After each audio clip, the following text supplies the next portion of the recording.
Good morning. Happy day. It is a beautiful day here in Florida, but it is very chilly.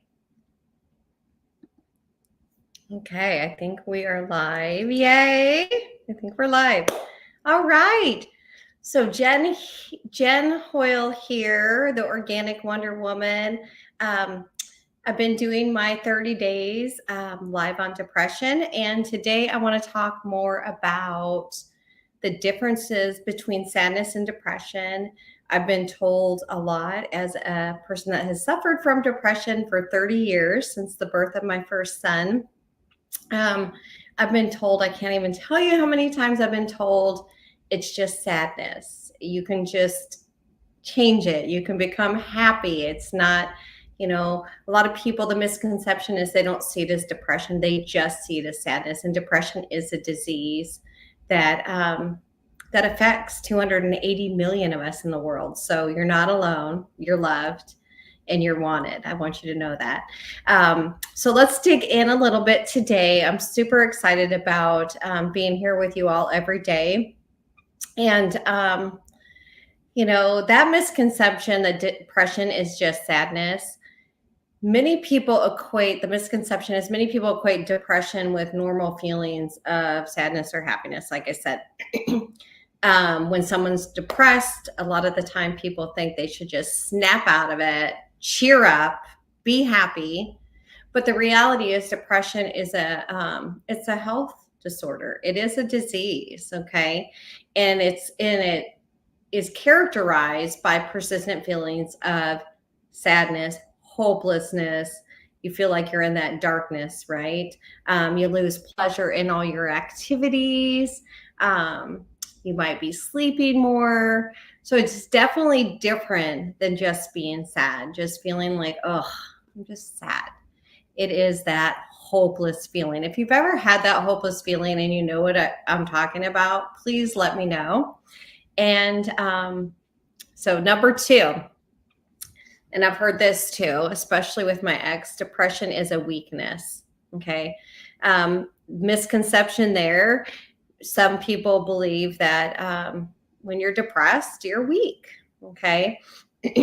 But the reality is, because it is a medical condition and it can be genetic, it can be environmental, okay? It could be psychological factors.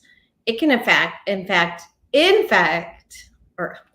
it can affect anyone. It doesn't matter strength of character. It doesn't matter how strong you are. It doesn't matter how positive you are.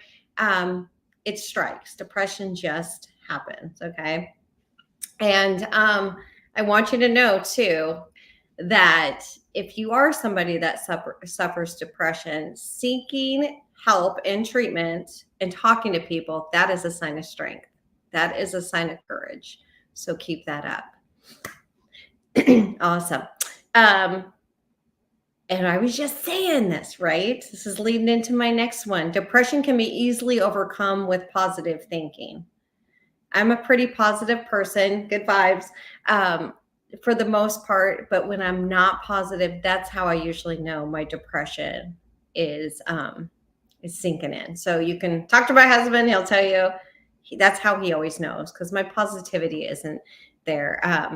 The misconception there is people think, like I said, they can just snap out of it to overcome the depression. Just be happy, snap out of it, get over it. Have you heard that?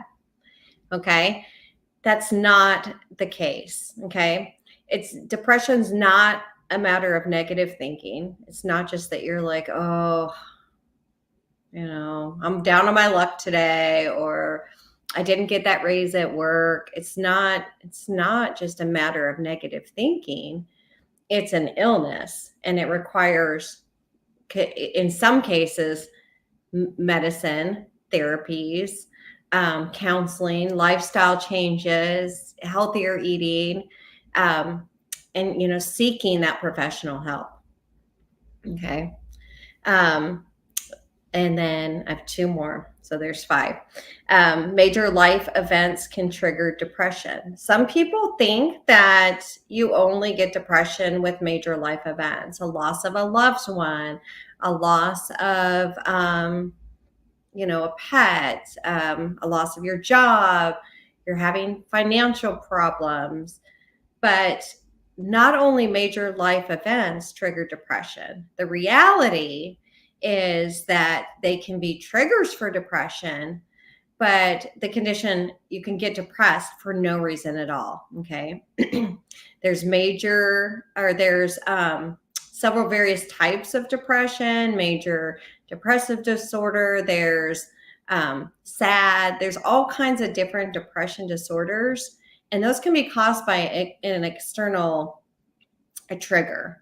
It could be something somebody said, something you smell something and it triggers a memory, or it can be as simple as that. So be very, if you're someone suffering depression, just know that it's not just triggers that cause it. Okay. And of course, seek that help when you need it. I want to be very clear on that, because I have had to, and my kids have had to seek that treatment when you need it. And then the last one, and I I want to tell this story. I was in my my women's club meeting last month.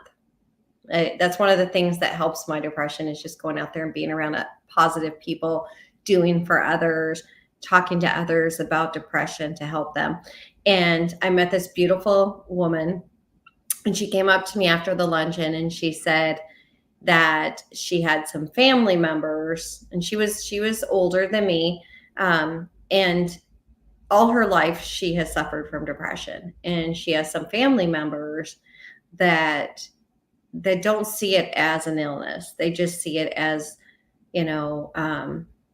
attention seeking. And that's the fifth misconception. People with depression are just seeking attention.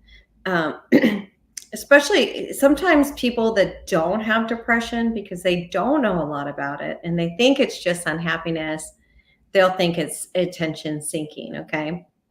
Or people that want sympathy. And that's not always the case. But that's not the case at all. People with depression share their experiences because they're wanting help. They're wanting to talk about it. Okay. They're struggling with something that's genuine and debilitating for their mental health, and they know that they need help. So when you're, something that can help this is encourage open conversations about depression. And it can help to lead to better understanding. And you can always do a Google research, like, how can I help my loved one through this? What can I do better? These are the signs they're exhibiting. And that's how you can help others. So those are the 5 differences, the 5 misconceptions about depression versus sadness. It is a real disease. It does affect a lot of people. And if you're the one that's depressed, know that you are loved, you are wanted, and you're never alone. And if you're somebody that has a family member that is depressed, listen to them. Just listen. Let them know that they are loved, that they are wanted, and that they're never alone. So I'm going to head out here today, get my day going. It's been great chatting. I hope this has been useful. If it's been useful, put some comments below, share it with a friend. I'm just really trying to spread awareness, break the stigmas about depression, and let everyone know depression is real. I've suffered with it for 30 years, and I'm trying to make a difference. So love you all. God bless, and have a beautiful, beautiful day. Bye-bye.